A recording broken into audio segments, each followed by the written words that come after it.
Ya, setelah sebelumnya Cavendish yang bergabung dengan klub Bundesliga, Mönchengladbach, serta Justin Hubner yang kembali ke negara kelahirannya, Belanda, dengan join ke Fortuna. Kabar mengejutkan kembali terjadi setelah Jaitzes secara dramatis memutuskan gabung dengan Sassuolo, usai sebelumnya dirumorkan dengan Torino. Melihat sikon yang ada, jelas membuat para pesaing timnas di babak round 4 makin kepanasan. Karena dengan banyaknya pemain Indonesia yang berkarir di Eropa, jelas ini akan menjadikan keuntungan tersendiri bagi pasukan Garuda. Dan persaingan babak round 4 jelas makin menarik untuk dinantikan. Bahkan, media-media di Arab Saudi juga menyoroti ini sebagai sesuatu yang gila. Karena hanya Indonesia yang nyaris setiap FIFA Matchday selalu ada pemain baru yang proses naturalisasinya bisa secepat itu. Karena seperti kita tahu, PSSI sampai detik ini masih mengupayakan untuk memproses setidaknya 3 pemain baru untuk bisa bermain di babak round 4 mendatang.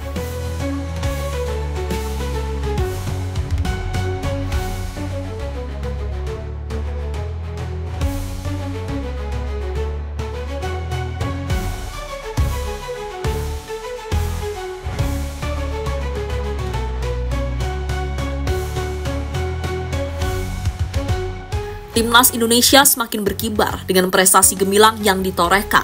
Skuad Garuda membutuhkan beberapa langkah lagi untuk bisa tampil di ajang sekelas Piala Dunia 2026.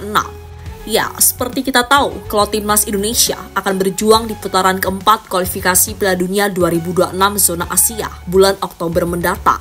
Pasukan Patrick Kluivert berambisi merebut posisi juara grup yang sekaligus akan menyegel 1 tiket tampil di putaran final Piala Dunia tahun depan.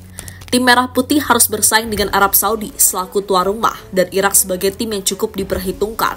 Untuk laga pertama, Jaitzes dan kawan-kawan harus menghadapi tuan rumah Arab Saudi tanggal 9 Oktober 2025, disusul 3 hari kemudian meladeni Irak. Di balik keberhasilan timnas Indonesia yang terus moncer dan meningkatkan mutu, ada sederet pesepak bola dari negeri kepulauan ini yang berkarir di luar negeri, terutama di benua Eropa sebagai pusat perkembangan sepak bola dunia. Dan di bursa transfer musim ini, pemain-pemain Indonesia cukup laris manis di sepak bola Eropa. Mulai dari Cavendish yang bergabung dengan klub Bundesliga, Borussia Mönchengladbach, kalau Justin Hubner yang bergabung dengan Fortuna Sittard. Dan terbaru, teka-teki masa depan Kapten Indonesia, Jaitzes, akhirnya terjawab sudah. Setelah Sassuolo berhasil menikung Torino untuk mendapatkan jasa Kapten Timnas Indonesia, Jaitzes, pada musim ini.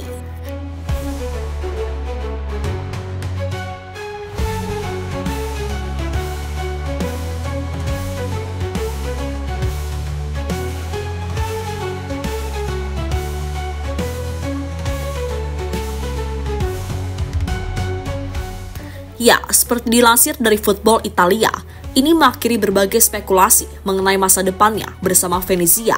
Sassuolo berhasil mencapai kesepakatan untuk memboyong Itzes dengan nilai transfer yang terbilang signifikan. Menariknya, Sassuolo bukanlah satu-satunya klub yang meminati jasa pemain berjuluk Bang Jai ini. Mereka berhasil memenangkan perburuan sengit melawan beberapa klub Serie A lainnya yang juga menginginkan tanda tangannya.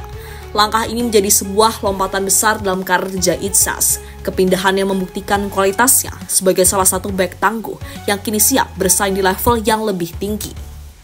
Ya, menariknya, sebelum kesepakatan dengan Sassuolo tercapai, nama Jaitzes memang menjadi komoditas panas di bursa transfer. Sejumlah klub papan tengah Serie A dilaporkan serius untuk merekrutnya dari Venezia. Genoa menjadi salah satu klub yang paling santer dihubungkan dengannya.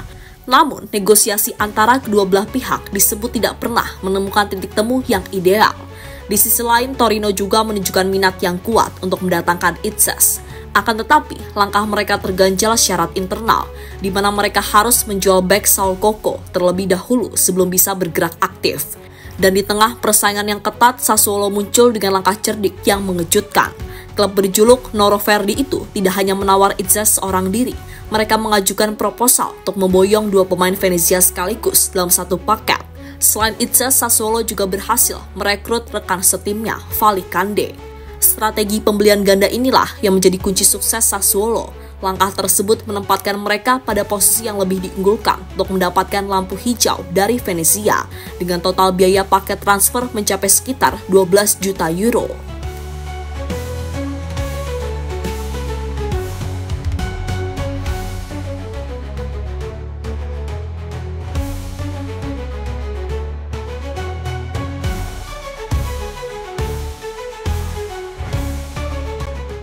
pemain Indonesia jadi sorotan media Arab Saudi.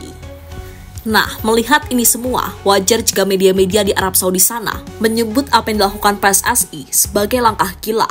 Bahkan jika semua terrealisasi, maka media-media di sana mengingatkan timnas Arab Saudi yang merupakan lawan pertama Indonesia di Oktober besok untuk siaga 1.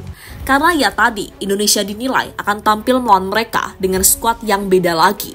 Itulah kenapa mereka sebenarnya sedikit kecewa kepada FIFA dan AFC yang dinilai terlalu mudah untuk memberi Indonesia akses proses perpindahan federasi. Bahkan salah satu media di Arab yaitu Asharq Al-Awsat menyebut program ini sebagai revolusi naturalisasi. Kemudian ada pun media Ariyadiyah mengingatkan tim Arab Saudi untuk waspada sebab peluang Indonesia untuk lolos ke Piala Dunia cukup terbuka dengan program naturalisasi. Ya, sebenarnya nggak cuma Arab, tapi Irak pun diketahui merasa demikian. Apalagi mereka juga sedang masa transisi pergantian pelatih dari Jesus Casas ke Graham Arnold, sehingga sedikit banyak semuanya akan jauh lebih beda. Selain para pemain Indonesia yang laris manis di Liga Top Eropa, Indonesia juga akan mendatangkan sejumlah pemain baru untuk bersaing di babak round 4 mendatang.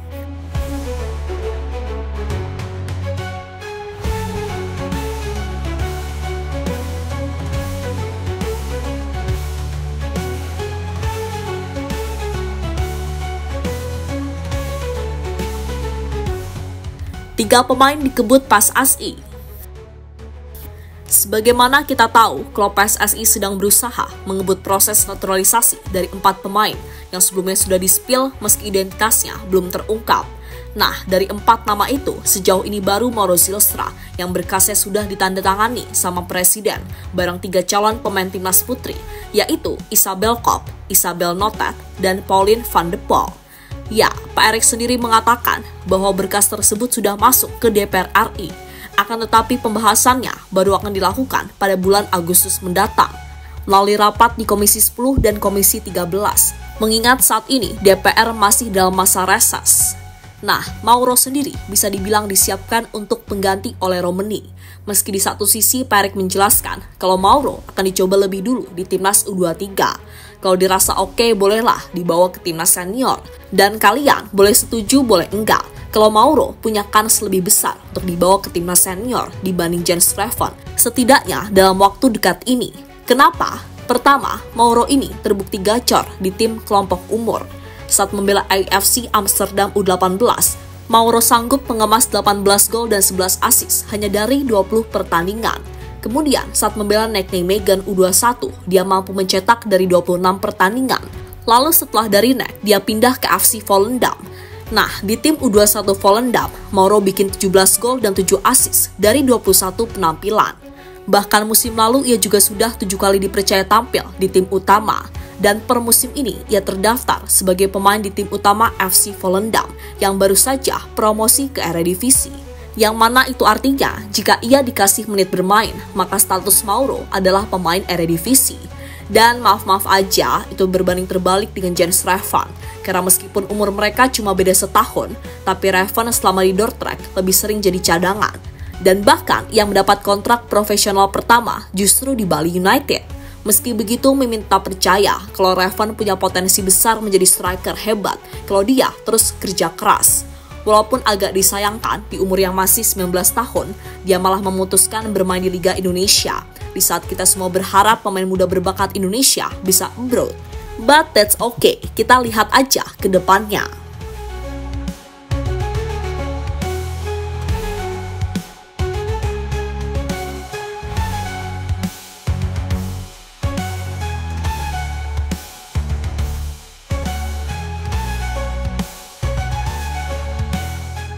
Dan terlepas dari apapun di babak round 4 nanti, Indonesia sangat diuntungkan.